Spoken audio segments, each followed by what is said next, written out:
Welcome everybody to the CBT Nuggets webinar. My name is Justin Harderson. I'm a training advisor here, and I want to introduce our awesome trainer, Shawn Powers. The topic he's covering is Demystifying DevOps. Also want to inform everyone here that a recording of this webinar will be available on CBT Nuggets blog afterwards. And also want to remind participants to use the chat pod to submit questions, which will be covered at the end of the webinar. All right. Is that the handoff to me? Go ahead, Shawn. All right. Yeah. Hello, everybody. This is Shawn Powers. I am a trainer here at CBT Nuggets, and recently I got the interesting job of starting to do DevOps training. And it's possible that some of you are here for the same reason that I had to scour website after website to figure out what exactly DevOps was. Because to be quite honest, it's tough to find somebody that will give you a definition that specifies exactly what it is. I'm going to put up this slide while I blabber here a little bit. Hopefully everybody sees this. I'm curious, everybody watching, what is your background? Are you a system administrator by design? Are you a developer? Are you something else? Are you an underwater basket weaver? There's no blank. I don't want to know what the other things you might be are. But if one of these two describes you, that'll be great. It'll probably gear a little bit towards what I concentrate on as I talk about what DevOps really is.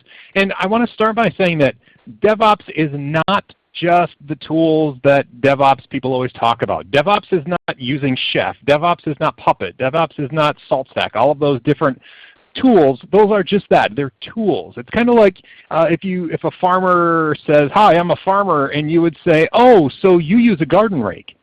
Well, the farmer would probably say, "Yes, I do use a garden rake, but there's far more to farming than just using a garden rake." So I like to think of DevOps as not so much a thing, but a way of doing a thing. So DevOps, let me share my screen. Everybody who wants to reply hopefully has replied by now. And not that screen, this screen.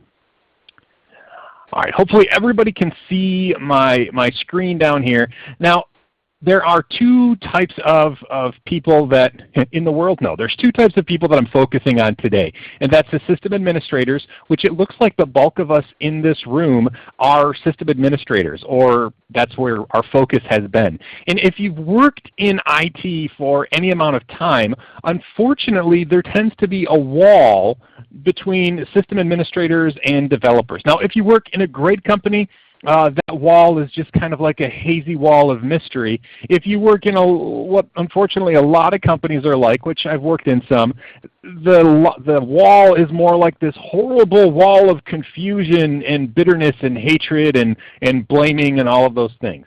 The idea with DevOps is to tear this wall completely down. Oh, with a bigger eraser generally is the best way to tear down walls, is to tear this wall down so that system administrators and developers can focus on the things that they do well. So I like to look at it as relying on each other's strengths and protecting each other's weaknesses so that the company itself succeeds more.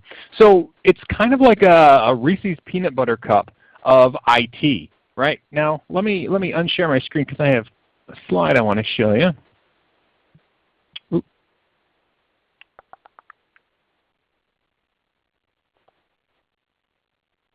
All right, so DevOps. I like to think of it as more than the sum of its parts because I want to talk here about system administration. Now, a lot of you are system administrators, so you're familiar with things like bash scripts, cron jobs. Unfortunately, if you're like me, you do your code revisioning or your configuration files, like when you make a change and you want to make sure that you don't lose the old in case you mess up. You do something like this and you put a dot and then add the date at the end. There are better ways to do that, by the way, we're going to talk about in a second. We focus on real-time fixes. We use Kickstart files to save time. And speaking of time, the ultimate goal of every system administrator is uptime, right? That's how we rate ourselves as being successful. That's how our bosses see us as successful. If our systems are up and they're running, we win, right? We're successful. Now, developers, I have to admit my background is not so much that of a developer. I've worked with a lot of developers and I know a little bit of developing code skills, but for the most part I'm in this system administrator camp myself. But developers do things like reuse code. Now, you may notice that a lot of these things have correlations. So for example, I talked about bash scripts. Why do system administrators write bash scripts? Because we don't ever want to do the same thing twice. Maybe that's because we're super lazy. I like to say it's because we're efficient, right? So we write bash scripts so that we don't have to do them all over. Now, because of the recent compromise, maybe they're not bash scripts. Maybe they're TCSH scripts if you're afraid of using bash. But there are patches, so we can be safe. But bash scripts are just reusing code, right? A developer reuses a code if they write something that's useful. They use that code over and over, just like we use bash scripts. Configuration files, oh my goodness, this is a horrible way to go about it, but I'm so guilty of just like adding a date and making a copy of a configuration file so that if I make a mistake, I can go back to that older one. With developers, they do code versioning or revision control, however you want to call that, and they live and die by keeping track of different stages and different milestones in their code. Developers are so much better at doing this code revision or this revision control than we are. This works, but it's a kludge at best. Software patches, we do real-time fixes. They do software patches to fix code. Again, a direct correlation. We're trying to keep our systems up and running. They're trying to make sure their software works and adjusts to the changes in needs or infrastructure or scalability, et cetera, et cetera. You'll notice documentation is here all by itself.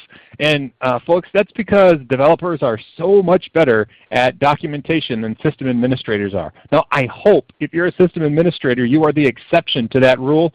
I am not the exception to that rule. I'm horrible at documentation.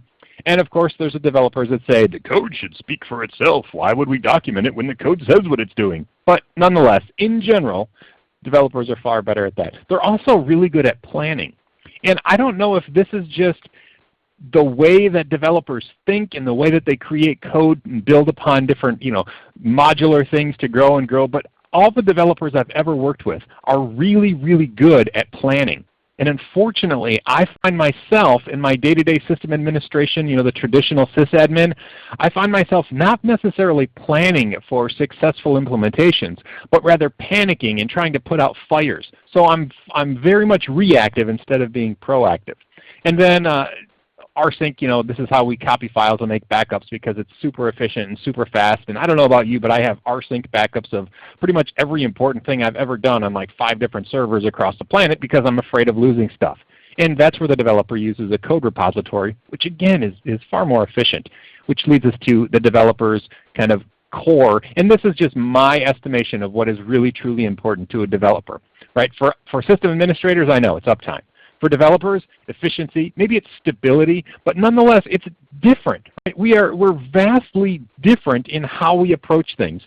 And DevOps takes all of these things and puts them together in a way that system administrators can get all of the advantages that developers use in their day-to-day practice, and developers are able to manage systems and get their code up and running in far quicker turnaround time when there's either cooperation or possibly this can be one person that is the combination of a system administrator and a developer. So it can just be the merging of these two fields. It can be one person who's a system administrator and learns development practices, and now all of a sudden that person is a DevOps person.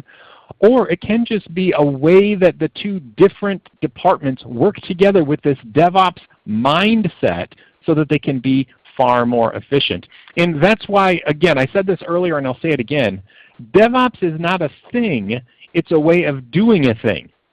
And it gives us a ton of advantages. Now I talked earlier about, a farmer doesn't just use a garden rake. But I think we would all agree that a farmer needs to be able to use a garden rake or he's not going to be able to rake, I guess, or farmers do things that require garden rakes. And so it is really crucial if you're trying to adopt a DevOps mindset that you realize you don't have to reinvent the wheel. Because over here, there are things that we can do, like, okay, bash scripts, now all of a sudden we're reusing that code and doing this, something that we've done historically. Now we're starting to say, okay, I can reuse part of my bash scripts and make my other scripting better. I can, instead of doing this configuration file, renaming and adding all these junk files, I could do something like versioning my code or revision control. But you don't have to reinvent the wheel, which is what's so great, because there are tons of DevOps tools available. And I'm going to demonstrate one today. It's demo time, and hopefully it's clear why I'm doing this demonstration. This is not just me doing a sales pitch for the course that I'm currently finishing up, but Chef is the first introduction I had to using DevOps tools. And so I want to show you just an example of how all of those concepts of system administrator and developers working together can come to fruition, and how you can actually make that part of your environment, even just by adding a rake, right? Even just by adding that simple tool of Chef. So here is my system. Hopefully everybody can see this. Now this is a little bit, I feel a little bit naked in this regard, because you're actually seeing my training workstation. This is the actual machine that I do my Chef training on. So these virtual machines that you'll see listed right here, these are all entirely the exact VMs that I'm using in the course. So if you're following my Chef course right now, you are familiar with these things because they're the exact ones that I'm doing. So I want to give you a quick run through of what's what here. All right, this is my virtualization platform. I have a Chef administrator workstation. So if you're a sysadmin, you have a workstation. Whoever you are, you have a workstation. And this is a GUI environment. See, this is just a GUI environment running Ubuntu. Over here, this is a node. So this is just a server node that I spun up. That would have nothing but the operating system installed. We're going to talk more about even installing the operating system in a few minutes. This is Chef Node 2, another completely empty server that just has Ubuntu installed on it. You can see Ubuntu 14.04.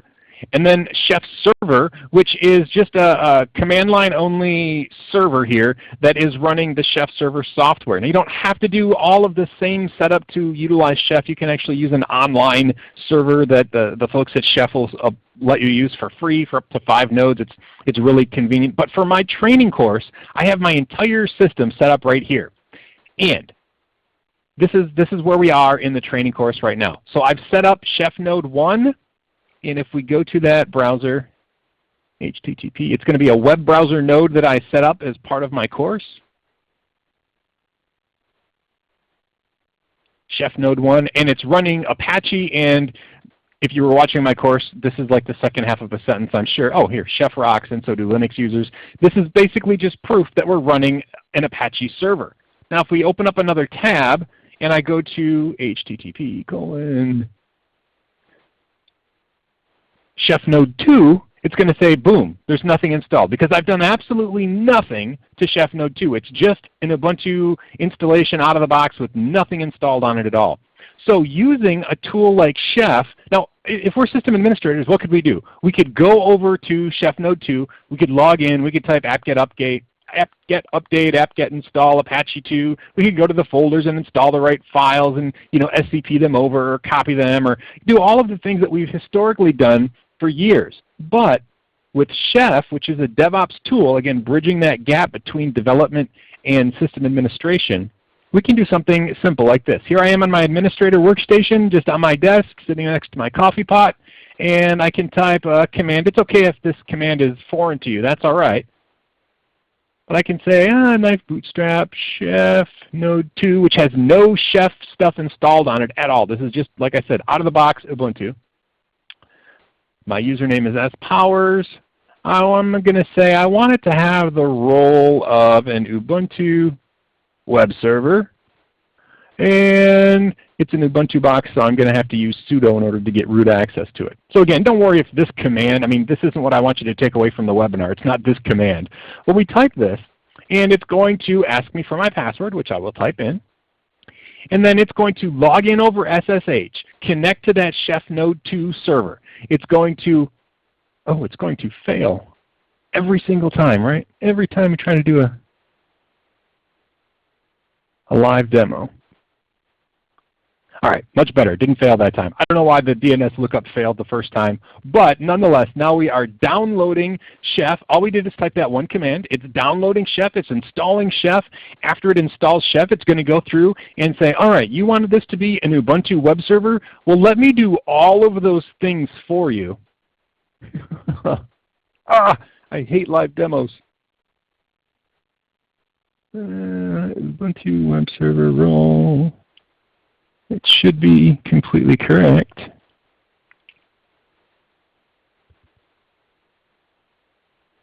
This is at the point where I wish I would have made a video of it happening. I don't know why that's not working. Let's. This is a good example of why system administrators are still important, because sometimes stuff breaks. Apache install Apache.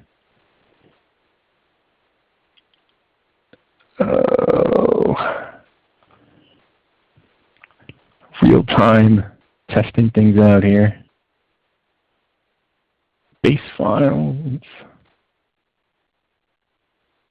Last time, and then I'm just going to move on and blame it on some other thing going wrong. I have no idea why it failed. I'll probably look later and say, I cannot believe that I did that, and I should have done something different. Anyway, what should happen? Now, some things did happen. So over here, this is my Chef server.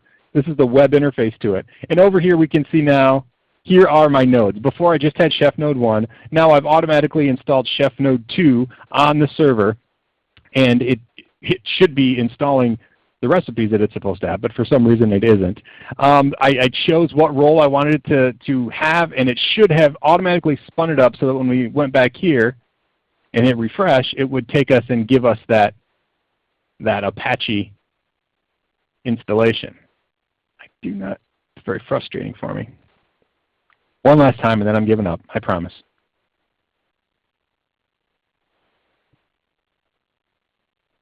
Oh, it's going to install Apache. Awesome. Go back through. I don't know what's wrong with my with the recipe for actually installing the base files, but that's all right because it's actually going through. It knows that it's Ubuntu, so it's going to use apt-get to install Apache, even though all I told it to do was become an Ubuntu web server. Over here, if we hit refresh now,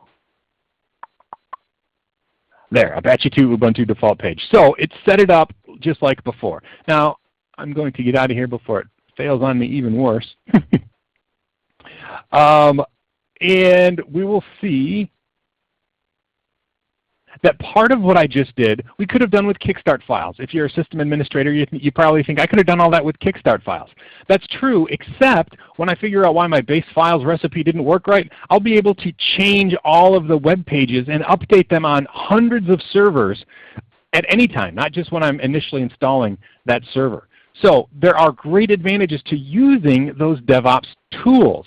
There's absolutely no reason to just use the old school ways when there are tools that make things a lot better. The advantage for developers, all of that code that I showed you on the Chef server that like installs all the packages, all of that is done with programming code, actually in the case of Chef using Ruby, so you can do vast numbers of dynamic changes on the servers. You can add lots of changes, you can do all sorts of things.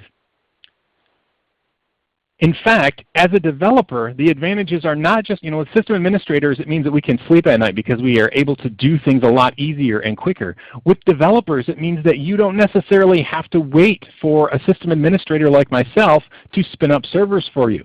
There are ways that you can, I like to call it coding your hardware. So as part of your development process, you can use things like Vagrant and Chef or Puppet, all of these tools that will allow you not only to install software and install your code, but you can actually spin up complete servers using things like Vagrant and Amazon Web Services or any of those things that you would normally be able to, that you would normally have to wait for somebody else to do. It can be done in one fell swoop using DevOps tools. So I don't know if you remember when cloud computing first came out and nobody could really define what the cloud was. Well, now we're pretty familiar with what cloud computing does. And DevOps finally allows us to take advantage of cloud computing in a way that now we can code our way into spinning up servers, which is perfect for things like if there's an infrastructure upgrade. Recently, CBT Nuggets did a complete infrastructure update of all of their software, and they were able to spin up tons of servers, do the migration, and then destroy all of those servers because they were no longer required. If you have a huge event, like if you watch the Apple iPhone streaming thing, I'm sure that they wish that they would have maybe scaled a little bit better for all of the people trying to watch the streams. And it allows you to build up and tear down test environments, which as a developer is so key to be able to do your job quickly and efficiently. Again, DevOps is nothing more than a way of doing the same thing we've always done. It's just far, far more efficient. And I want to leave some time for questions, so I'm going to stop there because I'd love to keep talking about what DevOps means and how it's affected the way that I think about computing. But I want to be able to answer some questions because even though I've gone through and explained kind of what it is, that doesn't mean that all of your questions and all the murkiness is gone. So questions, go ahead, and I think I have questions that will be coming at me. Justin, is that something that you're going to send my way?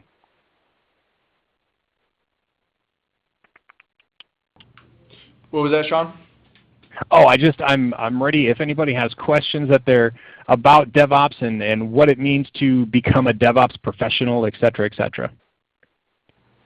I do see one question that I can answer quickly from Alex, and that is, when will I finish my chef course? Oh my goodness, the trouble that I just had with my VM is nothing compared to the past week and a half. I've had these horrible VM failures that I've been working through. I'll be talking about that as the last few nuggets of this course are completed, but very soon. It'll be done this week. All right, Shawn, we have another question here. How does DevOps use ITIL standard processes? For example, change and release management. So DevOps itself doesn't necessarily adhere to these standards because again, DevOps is not a thing. There's answering another question that just came up along with this one. I don't think there are any DevOps certifications.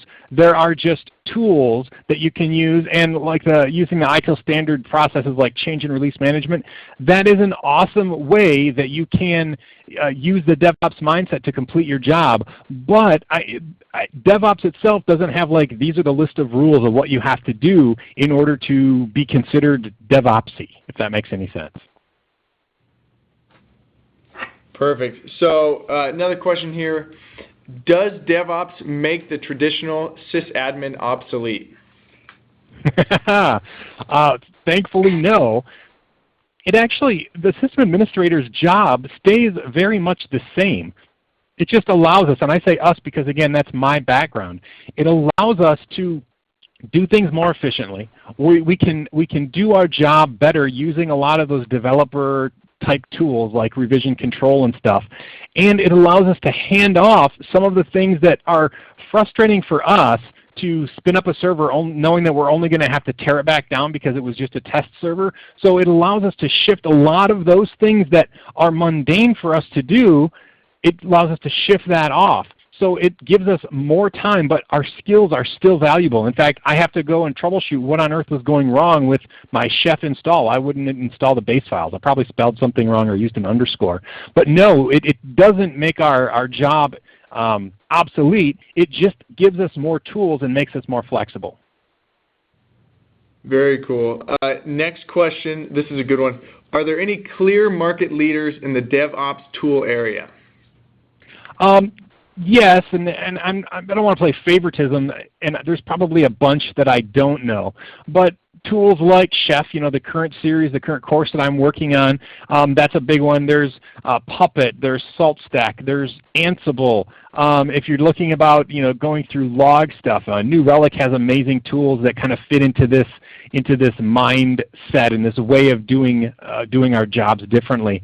If you do a Google search for DevOps, what's going to come up is going to be all of those tools. You're going to come up with a huge list of rakes and what you're looking for is how to be a farmer. So there are a ton of tools like those ones that I mentioned, but I'm sure there's more that I'm even unaware of and more that are being invented all the time.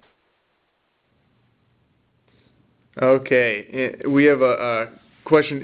If you were to start up a career as DevOps, what way would you follow in terms of courses? I would recommend that, most of us have a passion for one thing or another. In this, the line of system administrators or developers, I don't think that you need to change the passion that you have and the desires that you have. If you are a developer and you have a passion for creating code and creating things that allow people to do their job easier, go along that same course. Learn, programming and learn development, but do it with your eyes wide open to the fact that no longer is there this wall between being a developer and relying on the operations team in order to allow you to do your job. If you learn the traditional developer information and you just think, okay, now when I go into the workforce, there's going to be either a DevOps department, I'm going to have to work in a DevOps way. That's going to be what's going to help you succeed, not getting trained specifically in DevOps.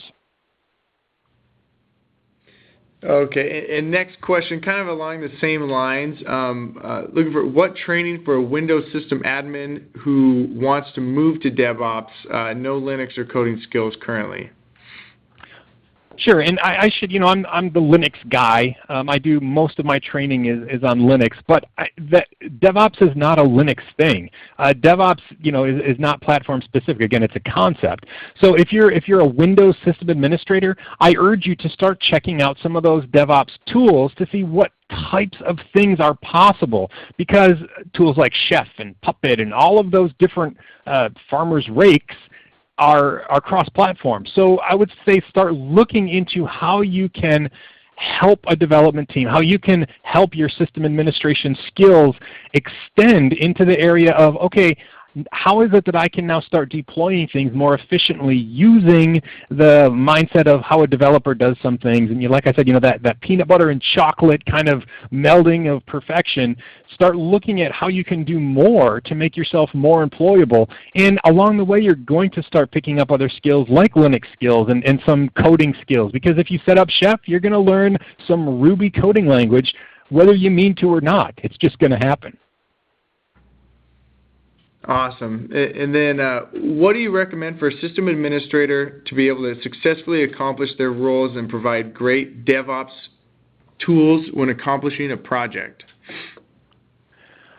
Oh, I don't think there's one canned answer for that. So I'm going to kind of go sideways here. I think that if you're a system administrator and you want to provide the best DevOps environment for your sysadmin team, your development team, your DevOps team, if you have a team specifically set to be DevOps, is be a great communicator. Ultimately, that is going to be what defines a successful DevOps environment, is going to be communication. If you are in charge of a team of system administrators, all the more reason for you to specifically work on communicating with people who think a little bit differently. Developers just think a little differently than we do as system administrators. And I say we because I know the bulk of us in the room are system administrators, but it's not wrong, it's just different. So work on communication skills, and really that question should be asked of those folks who are trying to develop code and deploy it. Talk to them about what would make their job quicker and easier. Okay, and then this is going to be the last question, Shawn. What about security? With developers coding hardware, who makes sure that the hardware is secured? Aha, asked by a system administrator who does not want their firewall breached and is concerned about their system. That's a valid concern. It's a very valid concern. And the mindset that I had going in is, if I'm no longer in charge of building these machines, am I going to be responsible if they get hacked? And the response after a lot of reading and learning and working with other developers is, we are not the only ones that are concerned about security. It's just a different flavor of security that we think of. For somebody writing code, their concern is that their code's going to have a vulnerability. So I can assure you that developers, when they start spinning up hardware, they haven't abandoned all concern of, is this safe, is this not safe? It's your job to work with the team to make sure that those automated machines that they're spinning up with Vagrant or Amazon Web Services, make sure that the pre-built VMs that they're basing those things on are secure, and know and have faith and trust your developing team that they are not going to forget all about security, because they are just as security concerned as system administrators. With them, it's just about their own code. It's personal, right? It can be really scary as a developer to put your code out there and hoping that you've properly done security type things to make sure that you're not vulnerable to hacking with your code itself. Awesome, awesome. Well, unfortunately, we're out of time. I want to thank everybody for attending. I want to give a big thank you to Shawn Powers. That was both entertaining and informative. And I just want to remind everybody that a recording of the webinar will be available at our blog, the CBT Nuggets blog. All right, thank you all for watching and listening. And yeah, check out the Chef course if you're interested in that.